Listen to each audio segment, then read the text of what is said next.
Hello student, एक बार फिर से आपका स्वागत है आपके अपनी स्मार्ट स्टडी क्लासेस पर। हाँ, तो हमारी इंटरमीडिएट की इंग्लिश की क्लास चल रही थी और जिसमें हम डिस्कस कर रहे थे अनसॉल्व पेपर सन 2019, क्योंकि सन 2020 का पेपर हम पूरा समाप्त कर चुके हैं। तो आज की वीडियो में जो चल रहा है आपका सेट नंबर 5 चल रहा है। 316 DG इसका पेपर कोड है, DK क्या है 316 DK। बहुत ही अच्छा सेट है, पूरा सेट हमने बहुत अच्छे से देखा और हो सकता है कि सन 2021 में आपको इसमें से काफ़ी क्वेश्चन देखने को मिलेंगे। इसीलिए आपको इन क्वेश्चनों को बहुत ही अच्छे से तैयार करना है ताकि आप एग्जाम में एक अच्छा स्कोर कर सकें। तो आज की वीडियो आपके लिए बहुत ही महत्वपूर्ण है, क्योंकि आज की वीडियो में हम सेंट्रल आइडिया और जो आपका अगला क्वेश्चन है फिगर्स ऑफ स्पीच, यानी कहा जाए तो आज की वीडियो आपके लिए बहुत ही महत्वपूर्ण है। जो यानी कि जिसमें आपका एक क्वेश्चन है आपका सेंट्रल आइडिया का जो 7 नंबर का आता है और दूसरा क्वेश्चन है आपका इसमें फिगर्स ऑफ स्पीच का जो 4 मार्क्स का आता है। इसलिए दोनों ही क्वेश्चन बहुत इंपॉर्टेंट हैं ताकि आपकी समझ में इस तरह से आ सकें और आप इसे एग्जाम में लिख सकें।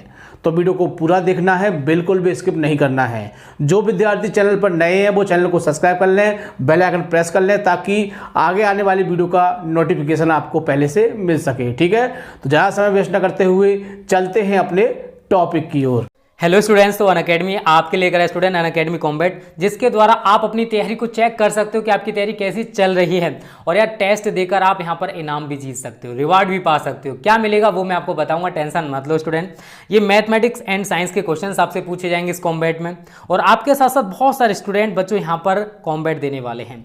Revise, practice and win, get set to ace a chance to assess your progress and take part in a fun challenge. तो आपके ये नहीं कि आपके टेस्ट दोगे, उस लाइव टेस्ट को आपके साथ न जाने कितने स्टूडेंट टेस्ट दे रहे होंगे और उनके साथ आप अपना कंपैरिजन कर सकते हो कि आपकी तैयारी कैसी चल रही है। इस वीडियो के डिस्क्रिप्शन में बच्चों मैंने लिंक दे रखी है, वहां पर जाकर आप कॉम्बैट में एनरोल कर सकते हो। और एनरोल करते टाइम बच्चों आपसे अगर कोड मांगे तो कोड में आपको डालना है स्मार्ट स्टडी। क्या डालना है? Smart study. ठीक है, तभी बच्चों आप कॉम्बैट दे पाओगे। अगर आपने इस कोड को यूज नहीं किया तो आप कॉम्बैट नहीं दे सकते हो। ठीक है बच्चों, और यहां पर देखो 60 मिनट का आपका कॉम्बैट होने वाला है, जिसमें 30 सुपर क्वेश्चंस होंगे।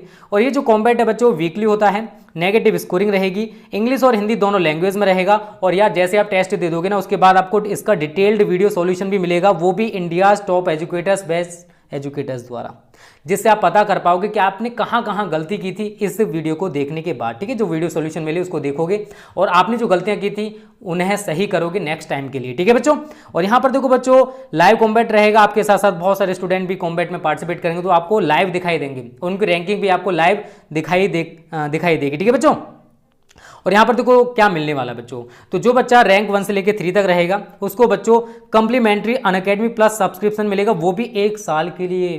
और जो बच्चा 4 to 10 रहेगा बच्चों उसके लिए 75% ऑफ रहेगा अनअकैडमी प्लस सब्सक्रिप्शन पर, चाहे आप 3 महीने का लो या फिर 6 महीने का लो, 12 महीने का लो, उस पर आपका 75% ऑफ रहेगा। जो 11 से 50 तक रहेंगे बच्चों उनके लिए 50% ऑफ रहेगा, और जो 51 से 300 तक रहेंगे उनके लिए 25% ऑफ मिलेगा अनअकैडमी प्लस सब्सक्रिप्शन पर। यार एक तो टेस्ट तो उसके साथ साथ आपको ये फ्री में मिल जाएगा। ठीक है बच्चों, तो डिस्क्रिप्शन में लिंक दे रखिए, वहां पर जाकर आप टेस्ट जरूर देना। Okay students, class 12th English, यानी कि 12th क्लास की इंग्लिश की क्लास चल रही थी और जिसमें चल रहा था अनसॉल्व पेपर सन 2019, और जिसमें हम डिस्कस कर रहे थे आपका सेट नंबर 5 316 DK। तो बहुत ही अच्छा सेट है, और जिन विद्यार्थियों के पास अनसॉल्व पेपर नहीं है उन्हें भी परेशान नहीं होना है, क्योंकि हम हर चीज़ यहाँ पर इंडिकेट कर देते हैं। यदि उनके पास अनसॉल्व पेपर भी नहीं है तो भी वही क्लास को बहुत ही अच्छी तरह से समझ सकते हैं, बिल्कुल भी उनको दिक्कत नहीं होगी। तो हम आपको पहले बता चुके हैं और आपकी इसको जानकारी है कि आपके उसमें क्वेश्चन में कम से कम 3 पोएम के नाम दिए होते हैं, और जिसमें से केवल 1 पोएम का ही आपको सेंट्रल आइडिया लिखना होता है। तो देखो हम बता चुके हैं कि हम उन्हीं पोएम्स को डिस्कस करते हैं जो आपके एग्जाम में आने वाली हैं या वो सिलेबस में दी हुई हैं। लेकिन यहाँ पर आपके 3 पोएम के नाम दिए हुए हैं, लेकिन हम तीनों को डिस्कस नहीं कर सकते हैं। लेकिन इस वीडियो के माध्यम से हम केवल आपको एक ही सेंट्रल आइडिया को डिस्कस करेंगे, और जो आपके 3 फिगर्स ऑफ स्पीच होते हैं उनमें से केवल 2 को करते हैं। तो यदि आपने अब तक सारी वीडियो को देखा होगा तो जिस तरह से आपके जो टोटल 7 फिगर्स ऑफ स्पीच होते हैं उनमें से अब तक हमारे सभी आपके डिस्कस हो चुके हैं, और जो बचे हैं तो वो आगे आने वाली वीडियो में डिस्कस हो जाएंगे। इसीलिए आपको जो भी वीडियो प्रोवाइड होती हैं, जो भी वीडियो प्राप्त होती हैं उनको पूरा देखा करें, क्योंकि जो पेपर जो बनाया जाता है उसका रीज़न क्या होता है कि कम से कम 70% तो आपका अनसोल्ड से लिया जाता है और 30% आपका उसमें अलग से कोर्स डाला जाता है। तो यदि आपने इन वीडियोस को देख लिया अच्छी तरह से तो आपको कम से कम 70% इसमें से मिल जाएगा, और जो हमने मोस्ट इम्पोर्टेंट करा रहे हैं तो 30% आपका उसमें से मिल जाएगा। इस तरह से बहुत ही अच्छी तरह से आप एक अच्छा इसको कर सकते हैं यदि वीडियो को आप पूरा देखते हो। तो शुरू करते हैं। इसमें ये 7वां क्वेश्चन होता है, right the central idea of any one poem, यानी किसी एक पोएम का आपको सेंट्रल आइडिया लिखना है। टोटल हम आपको बता चुके हैं कि 3 पोएम दी होती हैं और 3 में से किसी एक का ही लिखना होता है, और हम भी यहाँ पर एक को ही डिस्कस कर रहे हैं। जिसमें पहला है character of a happy life, दूसरा from the passing of Arthur, और तीसरा है stopping by woods on snowy evening. तो ये जो चैप्टर है आपका जो पोएम है इसको हटा दिया गया है और ये दोनों आपके सिलेबस में हैं, लेकिन इसमें हम केवल पहले वाले को ही डिस्कस करेंगे क्योंकि बहुत ही अच्छी पोएम है और हो सकता है कि सन 2021 में आपको ये देखने को मिले। आगे जब अगर दोबारा आएगी तो हम उस अगली वाली में आपका इसको डिस्कस करेंगे, ठीक है, क्योंकि हम चाहते हैं कि हर पोएम आपकी डिस्कस होनी चाहिए ताकि आप उसे ठीक से समझ सकें। तो स्टार्ट करते हैं।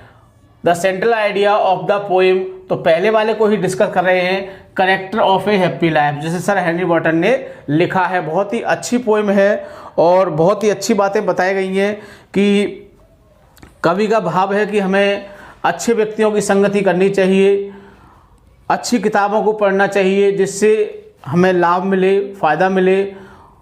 अच्छे लोगों की संगति करेंगे तो अच्छे बन जाएंगे, अच्छी किताबों को पढ़ेंगे तो हमारा माइंड भी अच्छा रहेगा। तो यही सब बातें इसमें बताई गई हैं, इनको ध्यान से देखते हैं। According to the sir Henry Wotton, यानी कि सर हेनरी वॉटन के द्वारा कहा गया है, या अनुसार कह सकते हैं, सर हेनरी वॉटन के अनुसार ए हैप्पी मैन इज हॉनेस्ट, यानी कि जो एक हैप्पी मैन होता है, एक सुखी व्यक्ति जो होता है वो कैसा होता है, वो हॉनेस्ट होता है, वो ईमानदार होता है। He does not waste his time, और वह अपना समय खराब नहीं करता है। जो एक सुखी व्यक्ति होता है वो अपना समय खराब नहीं करता है। He does not harm others, वह दूसरों को नुकसान नहीं पहुंचाता है। He does not care of his that, और वह अपनी मृत्यु की भी चिंता नहीं करता है। तो देखो हमने बहुत ही इजी वर्ड लिए हुए हैं, बहुत ही आसानी से आप इसको समझ सकते हैं और आप इसको याद भी कर सकते हैं क्योंकि वर्ड बहुत ही इजी हैं, सेंटेंस बहुत ही छोटे हैं और हमने वही बातें ली हैं जो इस पोएम में आपको सारी बातें देखने को मिलेंगी। ही फियर्स, वह डरता है, फ्रॉम गॉड ओनली, वह केवल भगवान से ही डरता है। ही ऑलवेज, वह हमेशा, हैप्पी विद ऑल, वह हमेशा सबसे खुश रहता है। ही इज सेटिस्फाइड, वह संतुष्ट होता है, विद वाट ही है, जो कुछ उसके पास है, यानी जो कुछ उसके पास है वह उसी से खुश रहता है। ही पासेज हिज टाइम, वह बिताता है अपने समय को, विद गुड बुक्स, अच्छी किताबों के साथ, एंड गुड फ्रेंड, और अच्छे मित्रों के साथ।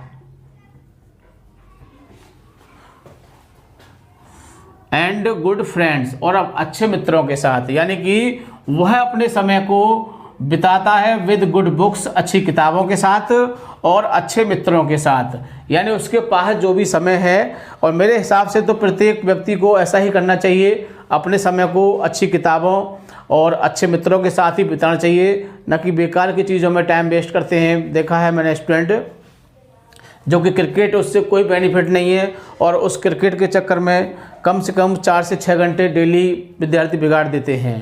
कुछ लोग गेम्स में पड़ जाते हैं, गेम्स में टाइम बिगाड़ देते हैं। जितने देर टाइम गेम खेलते हैं उतने देर पढ़ नहीं सकते हैं, मैंने देखा है, लेकिन उन्हें पढ़ाई पर फोकस करना चाहिए।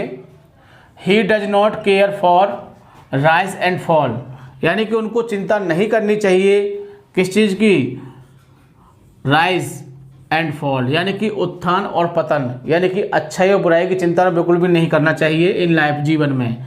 ही डज नॉट रन आफ्टर, वह नहीं दौड़ते हैं, आफ्टर में से होता है पीछे, मनी, किसके, पैसे, यानी एक सुखी व्यक्ति जो होता है वो पैसे के पीछे नहीं भागता है। ही हैज़ हैप्पी, वह खुश है, विद हिमसेल्फ, जो कुछ उसके पास है, यानी जो कुछ उसके पास होता है वह उससे खुश रहता है। तो बहुत ही अच्छा लिखा है, 2-3 बार वीडियो को देख लेना, मैं गाइड देता हूँ आपको, समझ में भी आ जाएगा, याद भी हो जाएगा। अगला क्वेश्चन है 8वां, write the definition. Write means लिखिए, डेफिनेशन मीन्स होती है परिभाषा, ऑफ एनीवन किसी एक की, यानी किसी एक की आपको परिभाषा लिखनी है। Of the following figures of speech, जो अलंकार तुमको दिए हुए हैं, विद 2 एग्जाम्पल, और उसके साथ आपको उसके 2 उदाहरण भी देने हैं। तो देखिए इसमें कौन कौन से हैं। पहला इसमें मेटाफर दिया हुआ है, दूसरा एपोस्ट्रोफी जिसको रूपक, इसको हम संबोधन बोलते हैं, तीसरा है ओनोमेटोपोइया जिसको ध्वनि सूचक बोलते हैं। तो हम आपको पहले बता चुके हैं कि केवल हम 2 को ही डिस्कस करेंगे, तीसरे को डिस्कस करेंगे तो जगह नहीं है, ठीक है। लेकिन आपको परेशान नहीं होना है, ऐसा कोई भी फिगर्स ऑफ स्पीच नहीं बचा है जिसको हमने डिस्कस नहीं किया हो। यानी अनसॉल्व्ड के माध्यम से प्रत्येक फिगर्स ऑफ स्पीच को हमने डिस्कस किया है। हर इसमें यानी जो भी इतने 7 होते हैं, 7 इसमें आ चुके हैं, कोई किसी में आ गया, कोई किसी में आ गया है, ठीक है। तो आपको परेशान नहीं होना है, वीडियोज को सिर्फ अच्छी तरह से देखना है, समझना है बस। तो देखिए सबसे पहले हमने मेटाफर को डिस्कस करते हैं। इसमें इसकी डेफिनेशन, इन मेटाफर यानी कि मेटाफर यानी कि रूपक अलंकार में क्या होता है, द थिंग्स कंपेयर्ड, जहां वस्तुओं की तुलना की जाती है, आर ट्रीटेड, जहां उन्हें मान लिया जाता है, एज वन, एक मान लिया जाता है, एंड एज सेम, और समान मान लिया जाता है। यानी कि यहाँ पर 2 वस्तुओं की तुलना होती है लेकिन उनको एक ही तरह मान लिया जाता है, उनको समान मान लिया जाता है। द वर्ड ऑफ कंपैरिजन, और जो तुलना के शब्द हैं, एज, लाइक और सो, ये जो तुलना के शब्द हैं, आर नॉट यूज्ड, इनका प्रयोग नहीं किया जाता है।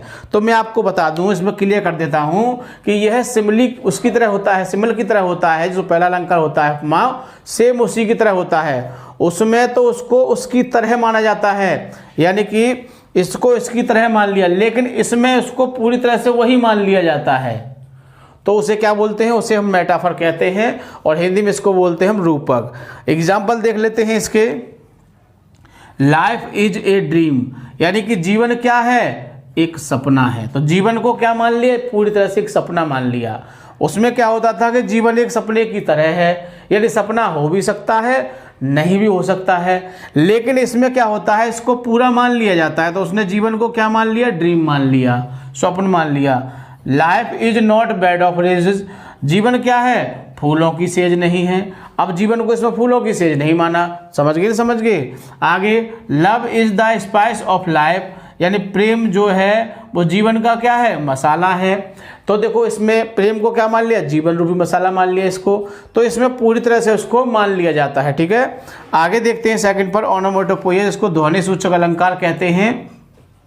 In this figure of speech, यानी कि इस अलंकार में द साउंड, क्या होता है इसमें, साउंड। देखो इसके नाम से ही पता चल रहा है कि ध्वनि में से आवाज़ होती है ना, और साउंड माने भी आवाज़ होती है।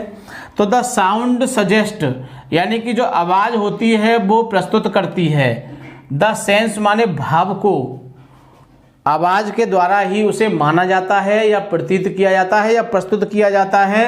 और मीनिंग, और उसके अर्थ को, यानी आवाज़ के बेस पर ही हम उसका अर्थ और भाव दोनों को समझ सकें, उसको क्या बोलते हैं, उसको ओनोमेटोपोइया बोलते हैं। तो समझ गए होंगे। और एग्ज़ाम में आपको ज़्यादा हिंदी ना आए कोई फ़र्क नहीं पड़ता है, लेकिन एग्ज़ाम में आपको इसकी डेफिनेशन लिखनी है, और जिसके लिए आपको 2 मार्क्स मिलेंगे, ठीक है।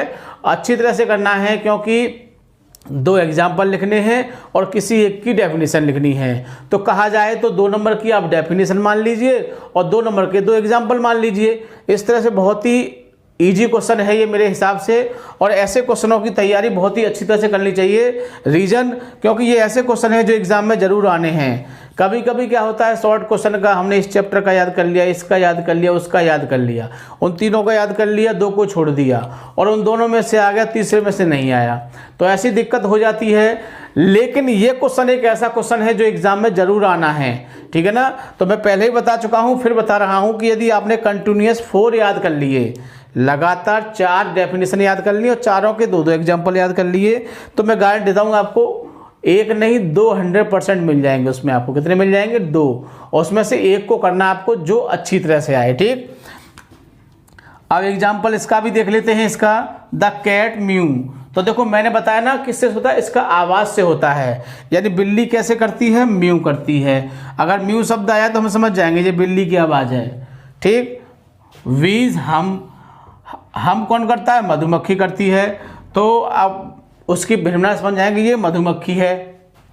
घ्रंट घ्रंट गोज द हॉग, हॉग में से होता है सुगर, सुगर कैसे करता है? घ्रंट घ्रंट करता है। तो ये आवाज़ होती है। ठीक है ना, तो हर की आवाज़ होती है। जैसे शेर क्या करता है? शेर दहाड़ता है, रोर करता है। एलिफेंट ट्रम्प करता है। ठीक, तो प्रत्येक जो भी जानवर होता है उसकी अपनी आवाज़ होती है, और इसी तरह से हम इसको पहचान लेते हैं। अब नहीं आता, पहले जब एग्ज़ाम में इसका क्वेश्चन आता था तो वो पहचानने के लिए आता था कि बताइए इसमें कौन सा वाला फिगर्स ऑफ स्पीच है, इसमें कौन सा एग्जाम्पल आपको दिया होता, सेंटेंस दिया होता था।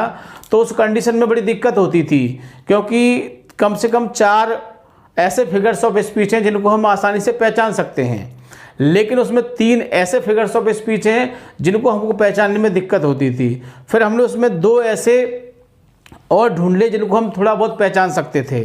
तो कुल मिला के 6 ऐसे हो गए कि जिनको हम बहुत ही आसानी से पहचान सकते थे। अब 1 बच गया। कितना बच गया? 1 बच गया। तो उस 1 बचे हुए के लिए हमने कह दिया कि जब आपकी समझ में ना आए तो आप इसको 7वां मान लेना। क्या मान लेना? 7वां। यानी कि जैसे सिमली की सो एज लायक हो गया, वो वर्ड नदी हो तो मेटाफर हो गया। इस तरह से प्रत्येक की हमने पहचान बनाई थी, और एक उसमें ऐसा रह गया था उसकी कोई पहचान नहीं थी। तो हमने कहा जब ना समझ में आए तो आप इसको इस वाले को मान लेना। ठीक है, तो इस तरह से काफ़ी हद तक वो सही हो जाता था। और नहीं तो जो आप उसमें कुछ चॉइस भी होती थी तो चॉइस के बेस पर उसको आसानी से कर सकते थे। ठीक है, तो इस तरह से अब आपके लिए ऐसी कोई बात नहीं है। आपके हिसाब से तो ये, मेरे हिसाब से तो बहुत ही इजी क्वेश्चन देखा जाए, क्योंकि इसमें डेफिनेशन लिखनी है, 2 एग्जाम्पल लिखने हैं। तो बहुत इस तरह से इसको डेफिनेशन को आप याद कर लेना, लिख के देख लेना, एग्जाम्पल को भी लिख के देख लेना।